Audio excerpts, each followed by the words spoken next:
The western valleys of Eskdale, Wasdale and Ennerdale each has its own character and will reward visitors prepared to go the extra distance to explore their secrets. The road through Eskdale was the main route inland from the Roman port at Ravenglass. Vying for first place as the steepest road in England, today's road follows the same path as it twists and turns up and over Hardknot Pass before dropping down to Ambleside. Beware, this drive is not for the faint-hearted.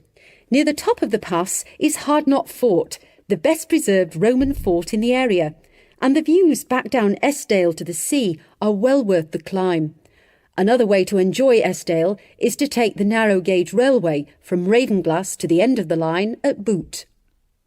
The remote valley of Wasdale claims to have the deepest lake in England, Wastwater, the highest mountain, Scafell Pike, the smallest church, and oddly, the biggest lyre.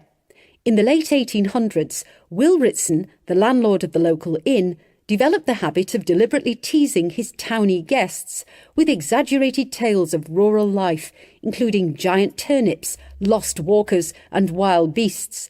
This famous Cumbrian is now celebrated in the annual World's Biggest Lyre competition. The story of the Beast of Ennerdale, however strange, is not in fact taken from this competition. It is true.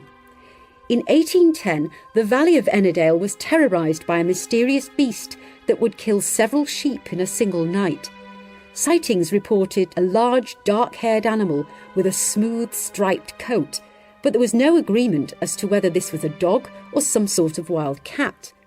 A reward of £10 tempted hunters from all over the country, with hundreds of men flooding the area in an attempt to secure the prize, but still the sheep were being taken. Over 300 were reportedly killed that summer, until finally a hunter named John Steele cornered and shot the beast. The body was carried in triumph to the inn at Ennerdale, and after much celebration it was taken away, stuffed and put on display in Keswick Museum. Years later, scientists who heard the story were keen to study and identify the remains.